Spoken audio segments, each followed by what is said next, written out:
Então, gente, eu quero falar sobre esse livro aqui, que é o Mulheres que Correm com os Lobos, da autora Clarissa Pinkola Estes, que ela é chilena, se não me engano, ou é mexicana, e de um desses países aí. E esse livro aqui, ele trouxe muitas percepções para mim que eu não queria deixar guardado só para mim, eu queria dividir com vocês, porque é um livro muito especial, é um livro divisor de águas na minha vida. E é um livro que me trouxe uma percepção de ser mulher diferente da percepção que eu tinha antes. Não é uma percepção muito positiva, na verdade, né? E a gente até concorda com isso, a gente for olhar para a nossa sociedade. A gente sabe que a vida não é nada justa com as mulheres. Mas Mulheres que Correm com os Lobos fez eu perceber coisas que na psique das mulheres tá bem forte, que muitas vezes a gente se impregna de correria, de dia a dia, de coisas que não trazem, não agregam muito valor, e a gente esquece de coisas importantes do universo feminino, que esse livro veio para trazer à tona. Como, por exemplo, uma delas, que é a intuição. A intuição é uma coisa muito forte. E há pessoas que dizem, mas mulher não tem intuição, mas esse negócio de intuição é balela. E tem gente que não acredita e acha que é bobagem, que não existe. Mas esse livro trata essa questão da intuição de uma forma que não é mística. De certa forma, eu, na minha visão, acredito que não seja mística. Ele fala justamente que a mulher, ela tem que se perceber, assim como todas as pessoas, não só as mulheres, que eu acredito que na sociedade, por ela ser muito machista e por ela ser muito patriarcal, a visão da mulher para se enxergar, para enxergar ela mesma, é mais difícil nesse caso do que dos homens, por conta dessas questões. Mas eu acho que esse livro também se aplica a homens, não só para mulheres. Porque o que ele fala é justamente que a gente não pode esquecer de ter essa visão da vida de forma holística, como um todo. Porque o que ele diz? Ele diz o seguinte, que a mulher, por ela ter essas questões de, nos primórdios, estar ligada muito à agricultura, saber quando o fruto estava maduro, na hora de colher, quando é que não estava, ela foi desenvolvendo percepções que foram ficando cada vez mais aguçadas. E aí, na pós-modernidade, como ela não está muito ligada a se enxergar e a enxergar ela mesma, ela acaba deixando isso para trás. Ela acaba esquecendo dessas coisas. E ela não pode esquecer dessas coisas, por quê? Porque essa ligação dela com ela mesma, com a natureza instintiva, com saber a hora certa de fazer as coisas, a hora certa de falar as coisas, é o que torna ela capaz de ter uma intuição aguçada e é o que torna ela, que deixa essa mulher com mais autoconhecimento dela mesma, mais segurança, porque ela não está sozinha, ela está com ela mesma, ela está com a sua própria intuição. E Mulheres que Correm com os Lobos tem esse nome justamente por quê? Porque ele fala sobre uma lenda, são várias lendas, na verdade, são várias histórias, mas a lenda principal que permeia esse livro é a lenda de que uma velha, no deserto, ela colhia ossos, e esses ossos, quando ela juntava, se transformava uma mulher que posteriormente se transformava em um lobo. E aí corria deserto afora. E essa corrida no universo da história, nos estereótipos, na simbologia da história, quer dizer a libertação. A libertação, nesse caso, das amarras da sociedade. Só quem lê esse livro e que começa a tentar buscar mais autoconhecimento, conhecer a si mesmo e tentar buscar respostas para suas próprias questões, que consegue entender a importância de você ter essa ligação com a sua intuição, ter essa ligação com você mesmo. E aí ela usa vários contos, como ela viaja por vários lugares, essa autora, a Clarissa, ela usa vários contos para falar sobre essa questão da intuição e para falar como a ligação da mulher selvagem, que ela usa entre aspas essa expressão selvagem, porque ela quer falar da mulher intuitiva, da mulher que está no aqui, no agora, que ela está sempre atenta ao que pode acontecer, que ela sabe a hora certa de fazer as coisas, a hora certa de falar as coisas. Essa mulher, ela vai ao encontro dela mesma nessas histórias. Tem a história do Barba Azul, que fala justamente sobre essa questão de relacionamentos abusivos, que é uma questão muito forte nesse livro, que a autora, através das histórias, fala muito sobre essa questão de relacionamento abusivo, que nada mais é o relacionamento abusivo, nada mais é do que você se perder de você mesma e você deixar o outro dominar a sua vida e você deixar o outro tomar as rédeas da sua vida, da vida que deveria ser sua. E aí você se coloca nas mãos de outras pessoas, quando na verdade, e se esquece, se abandona de certa forma, quando na verdade quem deveria estar ocupando aquele lugar era você mesmo, era a sua própria intuição, era seu próprio relacionamento intuitivo com você e com a sua mulher selvagem, que nesse caso da palavra selvagem, a gente não pode tomar ao pé da letra. É selvagem no sentido de ser uma mulher exploradora, uma mulher que não está ali só aguardando alguém fazer alguma coisa por ela, é uma mulher que busca as respostas. Uma mulher que está sempre tentando estar ligada nas suas intuições, está sempre atenta a tudo que acontece, não só às palavras, mas atenta às atitudes, a tudo que está à sua volta. Isso faz desse livro uma coisa prazerosa de ser lida, porque ele não é um livro de autoajuda comum, não é um livro que vai dizer, os passos são esses e esses e esses, você tem que seguir esses passos. Não, esse livro não é um manual específico. Ele é justamente uma trajetória de uma mulher que viajava bastante e nessas viagens, uma mulher que era uma contadora de histórias praticamente, ela contava as histórias e ela mesma ia tirando dessas histórias as lições, os estereótipos dessa mulher selvagem. Por isso que esse livro é muito cheio de arquétipos. Ele está falando que mitos e histórias do arquétipo da mulher selvagem. Por que mitos e histórias? Porque através dessas histórias ele vai tirando lições e ele vai tirando esses arquétipos, essas simbologias para mostrar para a gente que essa natureza instintiva da mulher é o que deixa ela forte, é o que deixa ela sempre segura do que ela vai fazer, porque a insegurança é algo muito forte na sociedade pós-moderna. A gente consegue perceber isso nas pequenas coisas, quando a gente vai tomar uma decisão, na hora da gente educar as crianças, da gente educar as nossas crianças. Porque, assim, por mais que esse livro ele não fale sobre nada, não tem nada a ver com a educação, na verdade. De certa forma tem, porque ele está querendo educar as mulheres a se olharem, a se enxergarem. Mas, quando eu leio alguma coisa, eu sempre procuro buscar e trazer para o lado da educação. E aí, trazendo para esse lado da educação, a gente vai pensar em quê?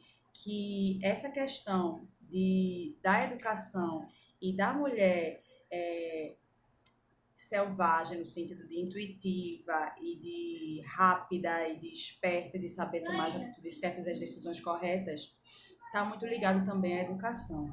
Porque quando a gente reprime muito, quando a gente coloca muito a criança para ver o externo, ela acaba se perdendo dela mesma, ela acaba sem saber o que é que realmente ela quer, quais são os anseios da criança. Só ela vai saber, olhando para quê? Para dentro e não para fora. E a sociedade impõe alguns padrões e alguns estereótipos que fazem justamente o contrário, que fazem a gente olhar para fora. O que acontecia, né? Quando eu era criança e quando, na minha época, hoje em dia, graças a Deus, eu não vejo acontecendo muito não, isso não.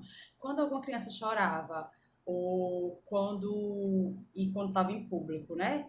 Com muitas pessoas juntas, os pais e as pessoas responsáveis por essa criança tinham mania de dizer assim, ai, para de chorar, todo mundo tá olhando, para de chorar, o que o pessoal vai achar de você? Mas aí a criança está sendo educada para olhar para fora quando ela escuta isso, não para dentro. Por que ela tem que parar de chorar por causa do outro ou por causa dela?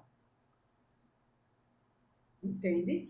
Ela não vai parar de chorar por causa do outro. Ela vai parar de chorar por alguma questão dela. E quando ela para de chorar por uma questão interior dela, ela está educando a sua psique e ela está educando a sua natureza instintiva a olhar para si e não para olhar para os outros e não para buscar a aprovação dos outros. ela está buscando a própria aprovação dela, ela vai ter que parar de chorar por motivos interiores a ela, e não por motivos externos, e não por conta de um ou de outro. E aí, quando ela começa a perceber, e quando ela tem essa ligação com ela mesma, fica mais fácil da criança, independente de ser menina ou menino, da criança se conhecer, estar ligada à sua natureza instintiva, estar próxima de si mesmo e se entender e se conhecer e se autoconhecer no sentido de perceber o que é que ela quer, o que é que ela busca, ou seja, buscar um propósito, que hoje em dia é muito difícil das crianças e dos adultos quererem buscar um propósito. A gente busca muito o externo, as aparências, o que é que faz a outra pessoa que está comigo feliz, o que é que faz a sociedade feliz, o que é que as pessoas vão dizer. E às vezes esquece de pensar na gente mesma e às vezes esquece de pensar o que é que eu preciso nesse momento, em vez de pensar o que é que as pessoas esperam que eu faça nesse momento. E essa fumacinha do incenso está atrapalhando um pouquinho. Mas entende a diferença de uma coisa para outra. É um livro grosso, minha gente. Ó, ele tem... Deixa eu ver a quantidade de páginas, porque eu ainda não terminei. Mas eu estou lendo ele desde o meio do ano. Só que eu estava lendo ele na versão digital e ele na versão impressa é muito melhor. Para ler é muito melhor, eu prefiro pelo menos, né? Mas ele vai até a página... Deixa eu ver, porque tem muitas notas aqui. E no final tem a biografia da autora também, para você saber um pouco mais da vida dela. Ainda não cheguei lá nesse capítulo, não. Mas o livro mesmo em si, ele vai até a página... Ele é muito grande. Ele vai até a página 500 e alguma coisa, ou seja, são muitas páginas, né? Olha aqui a marcação, onde é que eu tô ainda, ó. E já percebi tudo isso. Uma história muito importante nesse livro é a história do Barba Azul. O que é que acontece com a história do Barba Azul? Vou fechar aqui um pouquinho por causa do vento, do sol. Tá batendo muito forte, acho que agora vai ficar melhor. Essa história do Barba Azul, ela fala justamente sobre relacionamentos abusivos, que é o mal do século, né? Que todo mundo está falando sobre isso. Mas não é porque virou moda falar sobre isso, é porque está acontecendo muito. Porque a sociedade está ficando cada vez mais narcisista, cada vez mais doente, cada vez mais focada em tentar aprisionar as pessoas em vez de ter um relacionamento saudável, né? E aí, a história do Barba Azul, nessa história, que eu acho que as pessoas que estão vendo esse vídeo já devem conhecer, que é uma história bem famosa, ela fala justamente sobre a percepção aguçada. O que acontece nessa história? Existem 3 irmãs na história, né? A mais nova, a do meio e a mais velha. E aí, Barba Azul é uma pessoa muito de natureza muito excêntrica e as mulheres de lá, do reino onde ele vive, não querem muita graça com ele, não querem muita proximidade, porque todo mundo acha ele estranho, esquisito. E ele justamente estava procurando uma mulher para casar. E dessas 3 irmãs, ele tentou ter alguma coisa com as 3, mas ele não conseguiu. Né, a fumacinha do incenso.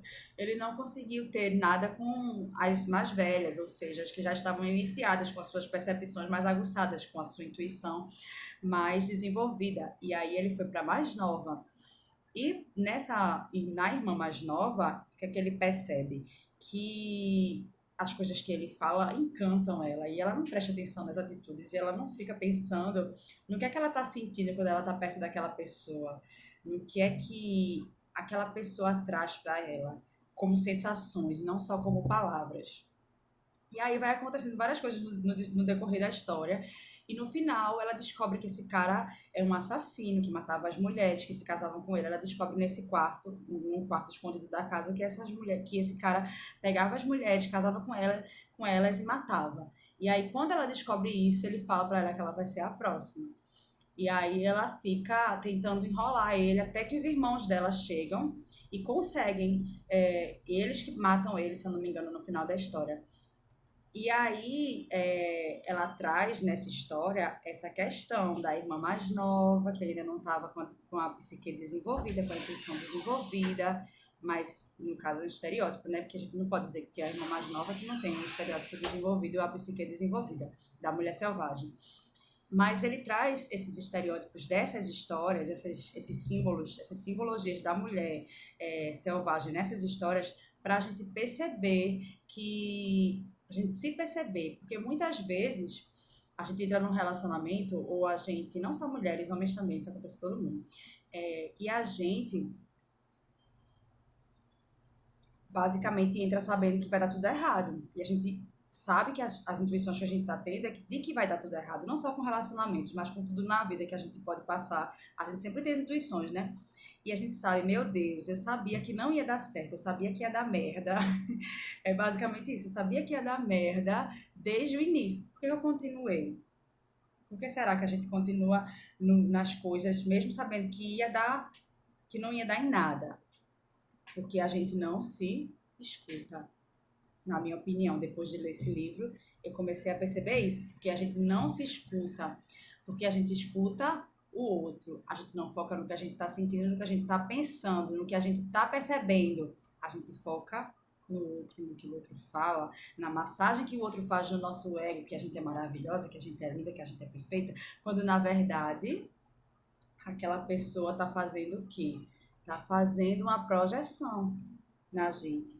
E aí surgem vários problemas de dependência emocional, de ansiedade, de relacionamentos abusivos. E é justamente isso que essa autora quer falar, que quando a gente está com essa intuição aguçada, essas coisas não acontecem. Essas coisas só vêm acontecer quando a gente se separa da gente. E quando a gente se separa da gente, quando a gente se abandona por conta desses relacionamentos ou por conta de N coisas que podem acontecer na nossa vida, a gente tem a oportunidade de se retomar também. E aí, quando a gente se retoma, a gente vai aguçar essa loba, que é a nossa natureza instintiva. Então, o livro é muito poético, vale muito a pena a gente ler esse livro. É maravilhoso, indico muito para as mulheres, principalmente as mulheres que estão iniciando a vida adulta, que ainda são jovens, que ainda não entendem muito bem a natureza intuitiva da mulher, que precisam desenvolver essa percepção do que é ruim, do que é bom, do que é saudável, do que ainda não é, do que não é saudável. Precisa ler esse livro, porque é um livro muito importante para a gente se perceber, para a gente se reconhecer, para a gente desenvolver essa natureza intuitiva que é tão importante na vida das mulheres e na vida de todos nós. Leiam esse livro, vale muito a pena. E assim, semana que vem eu vou estar enviando para quem quiser. Pode mandar um WhatsApp para mim pelo direct, que eu vou enviar um livro em PDF. Eu tenho esse livro da Mulheres que Correm com os Lobos em PDF e eu posso enviar para vocês lerem em PDF, porque eu comecei a ler ele em PDF e aí na Bienal eu consegui encontrar ele, o livro mesmo, e agora eu estou lendo em livro. Mas quem quiser esse livro em PDF eu tenho e eu posso mandar por WhatsApp. Só vocês colocarem o número no direct que eu mando para vocês, tá bom? Tchau, tchau.